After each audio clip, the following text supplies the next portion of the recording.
2 मई की शाम से ही बंगाल जल रहा है और इसे लेकर कोलकाता से दिल्ली तक का राजनीतिक तापमान कैसे बढ़ गया है, इसे ऐसे समझिए कि खुद प्रधानमंत्री नरेंद्र मोदी ने राज्य के राज्यपाल जगदीप धनखड़ को फोन कर चिंता जताई है।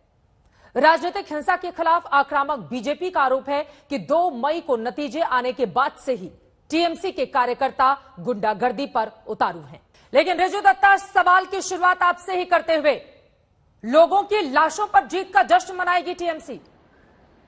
बिल्कुल नहीं चित्रा जी। पहले तो मैं बहुत अच्छा लगता है आपके शो पे आके कि आप सुरक्षित हैं, आपके परिवार सुरक्षित है इस महामारी में, ये सबसे बड़ी बात है। और दूसरी बात देखिए, टीएमसी पार्टी किसी भी तरह का हिंसा का खंडन करती है। आज आपने ही खुद बताया कि अभी दीदी के घर पे भी कल उनका शपथ ग्रहण है, पर आज वो एक हाई लेवल मीटिंग कर रहे हैं इस हिंसा को लेकर। जहां तक हमारे पास खबर है, मैं आपको बता दूं चित्रा जी, कि टीएमसी के 3 से 4 कार्यकर्ता मारे गए हैं और बीजेपी के 5 से 6 कार्यकर्ता मारे गए हैं। पहले तो हमारे तरफ से, पार्टी की तरफ से इन सबके परिवार के लिए हम नमन करते हैं।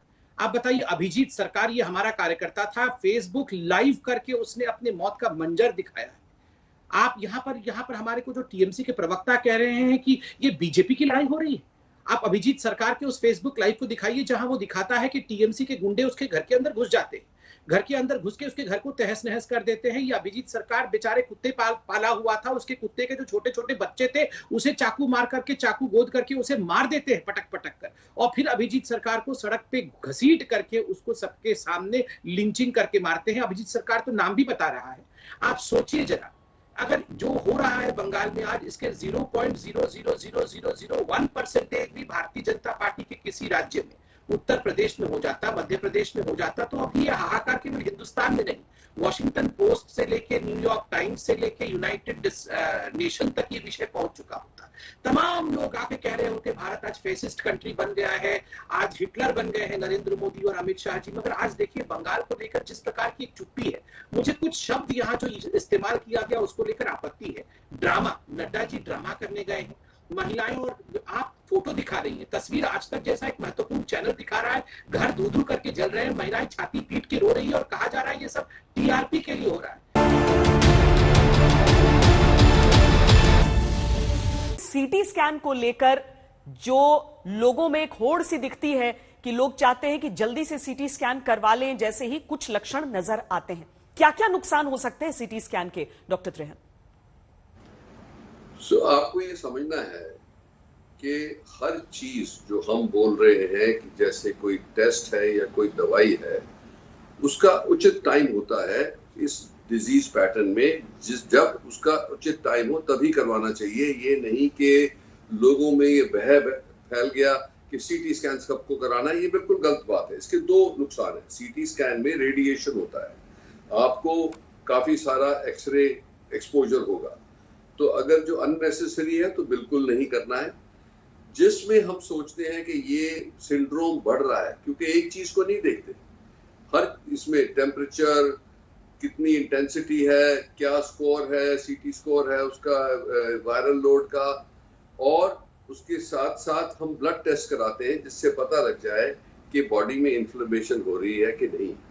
अगर जो ऐसा होता है जिसमें हम देखते हैं कि बहुत फीवर रिस्पॉन्ड नहीं कर रहा, जिसके हम देखते हैं कि उसके जो ब्लड टेस्ट हैं जिसके अंदर सीआरपी बढ़ा हुआ है बहुत ज्यादा, या फेरेटिन बढ़ा हुआ है, डी डाइमर बढ़ा हुआ है, तो तब हम रेकमेंड करते हैं कि एचआरसीटी होना चाहिए। इस टाइम पे मैं कहूंगा आप सबको, क्योंकि मैं देख रहा हूं कहां डिले हो रही है, कि अगर बुखार हो, खांसी जुकाम सर्दी हो, अगर वही रनी नोज और बॉडी और बुखार की फीवर और टेंडेंसी आ रही हो, तो ये सोच ले कि ये कॉमन फ्लू नहीं है, ये सिर्फ जुकाम खांसी ही नहीं है। इस टाइम पे प्रैक्टिकली 100% श्योर है कि वो कोविड है। कुछ लोग टेस्ट करा के 2 दिन बाद टेस्ट कराते हैं, क्रोसिन खाते रहते हैं, उसके बाद जब टेस्ट होता है नेगेटिव होता है, फिर वो अपने आप को आइसोलेट नहीं करते, और 6ठे दिन पे जाके या 7वें दिन पे जाके जब वो सीरियस हो जाते हैं तो कहते हैं बट मेरा तो टेस्ट नेगेटिव था, तो मेरा का तो कुछ, मैं तो यही खा रहा था दवाइयां।